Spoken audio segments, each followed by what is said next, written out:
Salut à tous, la team, heureux de vous retrouver pour l'OM au café spécial Mercato. Je commence tout de suite en vous remerciant toutes les personnes qui m'ont souhaité vendredi dernier un bon anniversaire. Vous êtes des amours, merci. Et à tous qui ne l'ont pas fait, je ne répondrai à aucune de vos questions. Non, ce n'est pas de la rancune, c'est juste du bon sens. Je rigole bien évidemment. Les amis, aujourd'hui, on a décidé de faire une émission à deux, puisque mon acolyte Slim Anayen est également présent dans cette OM au café spécial Mercato. Salut Slim. Salut Seb, salut à tous. Très heureux d'être là comme d'habitude.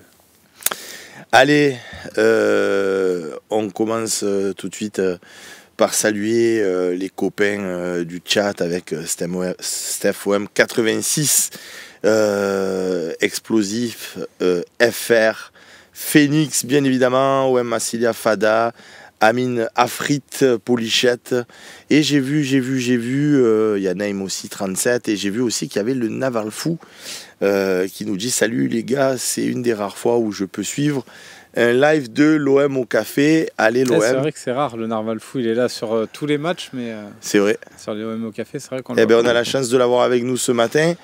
Ça on a 13 bien évidemment, S-Luc, etc. Allez les amis. On commence à rentrer dans le vif du sujet. Vous connaissez l'émission. Première partie, on répond à vos questions. Deuxième partie, ça sera un focus. Et la troisième partie, à vous la parole. Et un petit bonus à la fin avec le temps additionnel réservé à nos abonnés sur MyFocé et sur Twitch, bien évidemment. Si le duc de Martial, il y a le temps additionnel pour ne rien vous cacher, pour répondre à vos questions. Ça fait aussi partie, il n'y a pas que l'OM et le Mercato dans la vie. On est en train avec Damien, notre responsable informatique qui suit les OM au café, donc on l'embrasse, de refaire tout ce qui est toute la partie de gestion, donc de l'administration, comme on le dit entre nous, et donc ça sera encore plus facile par la suite pour les replays, etc. Au Fada 83 qui nous dit petit coup de gueule, le forum du Phocéen, ça devient n'importe quoi. Les gars sont de plus en plus mauvais dans les commentaires.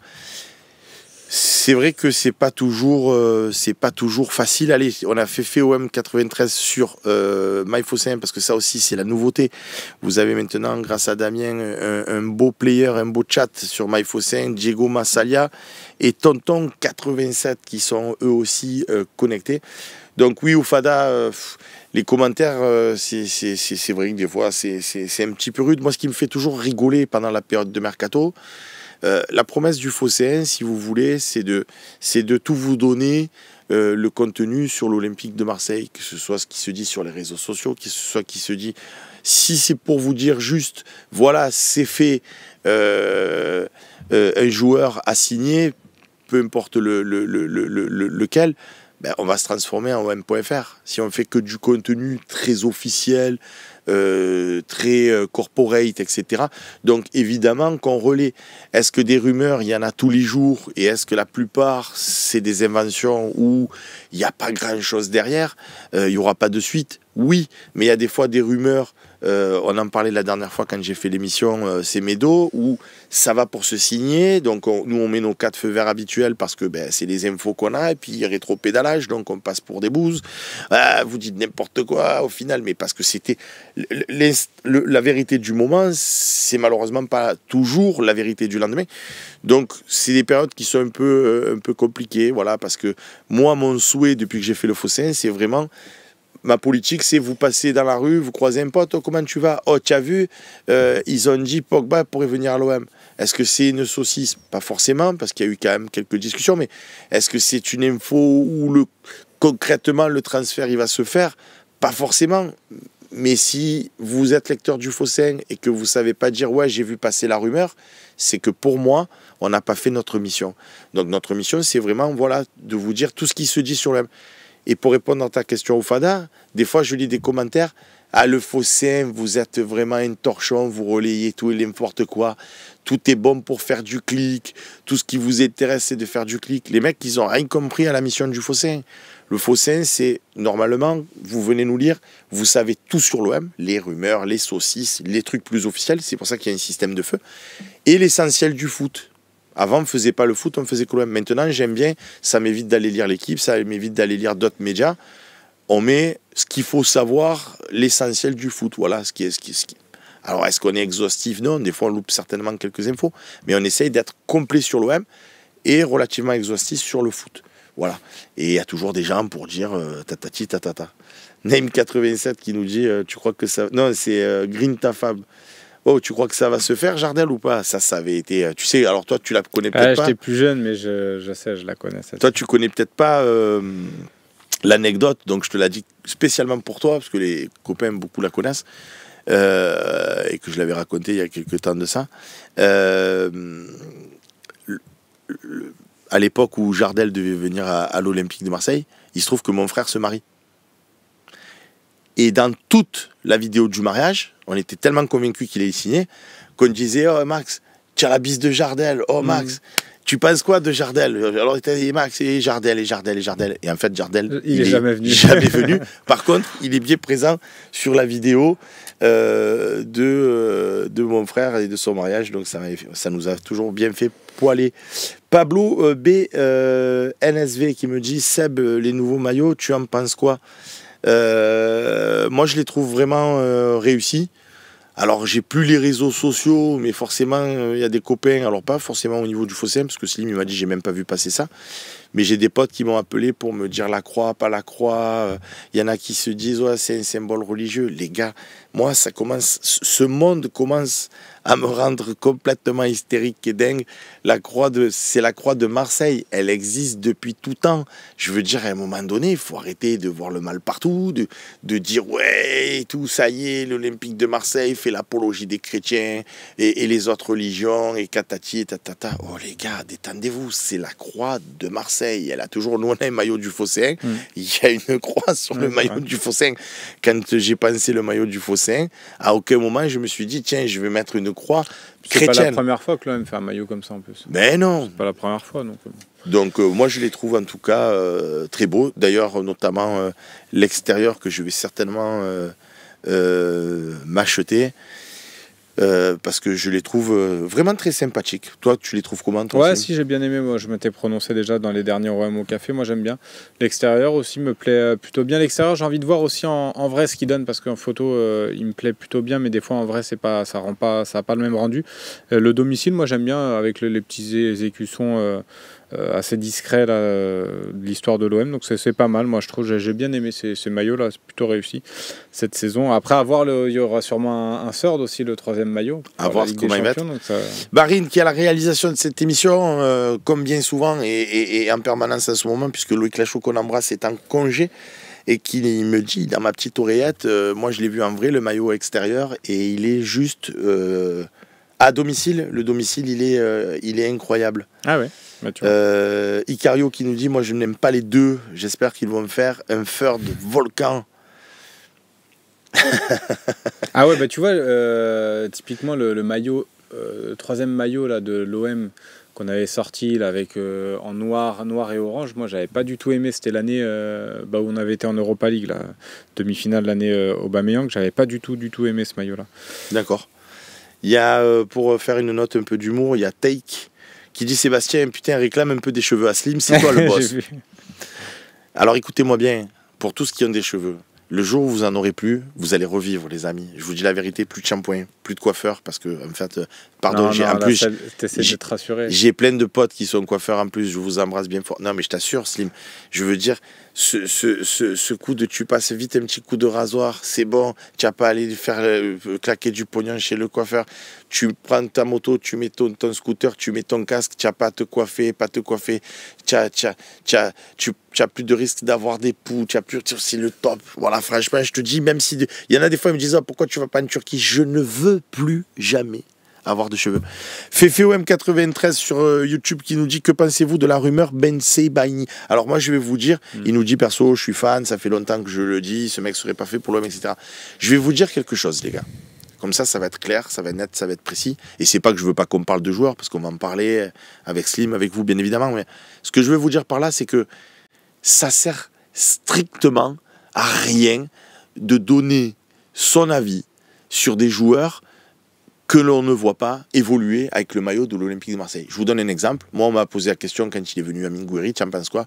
Et j'ai dit, je l'assume, je le regrette. J'ai déjà exprimé des regrets dès le lendemain de son premier match. J'ai dit, je pense pas que ça soit la bonne mentalité pour l'OM. J'avais cette image un peu starlet, un peu mec pas forcément de vestiaire et tout. Le garçon est charmant à souhait. Il mouille le maillot alors que je pensais qu'il rechignait à faire des efforts. C'est ce que j'avais comme image vue de l'extérieur quand je le voyais jouer avec ses anciens clubs. Au final, le mec il s'implique, il mouille le maillot, il est bon, etc. À côté de ça, je vais vous dire, le petit Canadien, là, j'ai oublié son prénom, son nom. Koné, merci, Ismaël Koné. C'est mon chouchou parce que je lui ai vu faire 2 bons matchs amicaux et une conf de presse qui m'avait fait rigoler. Ouais, je l'aime bien. Bon, le mec, il a jamais marché avec l'OM. Tout ça pour vous dire, quand il est venu, on voit que c'est ma reprise quand même. Hein. Je suis à côté de mes pompes. Je vais y arriver. Hein. Balerdi jouait l'année dernière, qu'on a transféré de suite parce que ça marchait pas. Quand je fais ça, je me mettrai des gifles. Derrière, le défenseur qui est arrivé à l'OM, qui est reparti au mercato d'hiver parce qu'il n'y arrivait pas. Brassier. Brassier, Lilam Brassier. Il est arrivé Brassier. On m'a dit, Seb, que tu penses quoi? C'est un rock, le mec il est bon, tu vas voir, il va avoir des performances incroyables, etc.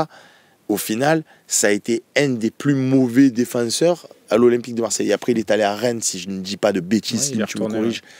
Il va à Rennes, le mec est plutôt correct, sans dire il est extraordinaire, mais il est plutôt bon, plutôt correct, etc. Tout ça pour vous dire, quand on me dit à moi, qu'est-ce que tu penses de lui, qu'est-ce que tu penses de cet autre, il y a un monde où il y a des joueurs qui jouent au foot, que ce soit à Monaco, que ce soit dans des championnats étrangers, l'Angleterre, l'Italie, et quand ils viennent à l'OM, certains explosent encore plus, à Minguiri, certains, ils sont affreux, Brassier. Donc, ça sert à quoi d'en parler? Là, tu me dis, tiens, il y a Tonton 87 sur YouTube qui me dit, je suis d'accord avec toi pour les cheveux. Vous voulez qu'on vous dise sur Ben Sebaini? On va dire, ouais, franchement, c'est un profil intéressant, ça peut être performant avec l'OM, ça peut, mais s'il faut, ça va faire une Lilian Brassier. Ou on va dire à l'inverse, franchement, pas fan du joueur, et le mec, tant il vient à l'OM, et ça va être un monstre. Donc, c'est pas que c'est la langue de bois que je fais, parce que vous savez, vous me connaissez depuis après, le temps. Ça fait aussi partie du jeu, du mercato. De donner son avis. De donner son avis, on a aussi un média d'opinion, donc ça fait partie du jeu aussi, je pense. Mais c'est, pour moi, encore une fois, parce que l'OM est un club atypique, est un club à part, Slim, avec toute la configuration qui fait que c'est l'OM, c'est que du coup, l'avis que tu peux donner sur... Moi, j'étais ravi que Robert Pires y vienne à l'OM, mais ravi, enchanté, émerveillé, content. Il n'a jamais été super exceptionnel à l'OM, il était correct, voire plutôt bon, mais pas transcendantal, alors qu'à Metz, il était très bon et qu'à Arsenal, il a été magique. Il m'a dit, Seb, quand on en a discuté, il m'a dit, Seb, c'est Vélodrome, ça t'inhibe de fou. Tu vois. Sûr. Donc comment tu peux savoir si le joueur il va exploser ou pas? Il faut le voir. Après c'est sûr qu'il faut le voir avec le maillot de l'OM. Par exemple, tu vois, tu as pris l'exemple de Brassier, c'est l'exemple parfait. Lui, c'est liquéfié avec le maillot. Il n'a pas su faire face à cette pression-là. Mais tu vois, pour revenir sur Ben Sebaini, c'est quand même un joueur, si on peut dire quelques mots sur lui, c'est quand même un joueur qui connaît la Ligue 1 aussi, qui a joué à un haut niveau à Dortmund, qui joue encore à Dortmund là, ces dernières saisons. Là, il est sorti d'une saison à plus de 30 matchs titulaires avec Dortmund. Il joue d'ailleurs le mondial des clubs avec Dortmund, il a joué les 2 premiers matchs. Donc ça reste une valeur quand même sûre, mais juste que peut-être que certains le voient occuper un rôle de latéral. Avec Dortmund, là, il jouait surtout sur la fin de saison dans une défense à 5 et il était dans la défense à 3 côté gauche. Donc c'est pas forcément De Zerbi va pas tendre vers un système à 3 défenseurs, plutôt à 4 défenseurs. Donc faudra voir si le profil peut coller aussi, mais en tout cas c'est un profil d'expérience. À voir aussi la somme qu'on va mettre dessus, parce que ça parle de 15 millions, ça me paraît un peu trop pour l'instant pour un joueur comme ça. C'est clair. Allez, on va lancer la petite coupure pub et on passera ensuite au focus. Ouais, j'ai plein de copains là sur Twitch et YouTube qui me disent c'était Brassier. C'est là quand tu reviens, c'est là que tu vois que tu as fait une belle pause, tu vois. Tu reviens, tu te dis bon, qui est qui déjà. Mais même des fois en cours de saison, hein, ça arrive de se perdre un petit peu sur les noms. Ah mais moi j'ai pas honte de le dire. Des fois à chaque fois que je fais un talk, je marque toujours le nom. Mais même Romain Canucci, tu vois, Maxence Vol, Romain Canucci. Oui, parce que des fois tu sais, tu fais l'émission et on en fait tellement. Des fois, je suis là, je me dis, tu sais, l'espace d'un instant, tu sais, qui est qui, ah tu sais. Oui, c'est clair. Seb, continue de nous donner ton avis. On a compris. Il faut juste prendre le contraire de ce que tu dis. Mais je t'aime quand même, Seb. C'est Bob 624. BO 624. Ouais, tu sais, il y a comment dirais-je... Il y a des fois où je dis des faits qui ne se réalisent pas. Et il y a des fois où je dis des trucs. L'année dernière, quand tout le monde était apeuré avant la ligne droite parce qu'on avait enchaîné les mauvais résultats, je vous disais, les gars, je connais l'OM, je sais qu'on va redresser la barre. Bon, on a fini second et pas qu'un peu. On a fini second bien comme il faut. Ça s'est réalisé. Qu'en début de saison, je vous dis... Moi, je pense que cette année, Paris, ils ont plus de stars et tout. Ben, c'est l'année où ils gagnent la Champions, c'est l'année où ils finissent champion avec un record de points, c'est l'année où... Bon, voilà. Mais je reste convaincu d'une chose, Sim, mais vraiment, je reste convaincu d'une chose, c'est que ce match retour qu'ils font contre... Enfin, il n'y avait pas de match aller-retour, mais ce match qu'ils font contre City au Parc des Princes, quand ils perdent 2-0 à la mi-temps, si ça se termine, ils perdent 4-0, 3-1, ils perdent ce match-là, en termes de dynamique, de confiance, parce qu'ils faisaient des poules catastrophiques, ils n'étaient même pas sûrs de sortir, ils seraient peut-être sortis des poules. Mais le contexte, là, le fait qu'ils perdaient 2-0, ils ont gagné 4-2. Ils se sont mis dans une espèce de dynamique où d'un coup, là, après, ils ont déroulé de fou. Allez, je réponds à une dernière question et on passe au focus. Il y a SLuc 2606 qui nous dit bonjour Seb, vous aviez déjà évoqué un abonnement réduit aux abonnés Twitch. Avez-vous avancé sur la réflexion? C'est toujours pareil entre mes idées et la réalisation technique avec notre bon Damien. Il y a toujours un décalage. Donc oui, on va le faire. C'est-à-dire, vous avez compris maintenant le principe, quand vous nous regardez sur Twitch, vous cliquez sur le lien, vous arrivez sur MyFocéen et vous pouvez suivre en vous connectant avec Twitch nos émissions. Mais de la même façon, quand vous pourrez venir sur MyFocéen depuis Twitch et comme vous payez déjà l'abonnement à Twitch, on vous demandera un petit complément, c'est-à-dire un tarif beaucoup plus préférentiel que les abonnements pleins, puisque vous envoyez déjà vos subs sur Twitch. Et donc oui, non seulement c'est réfléchi, mais c'est validé. Il faut juste le mettre en place. Les amis, la deuxième partie, on passe au focus.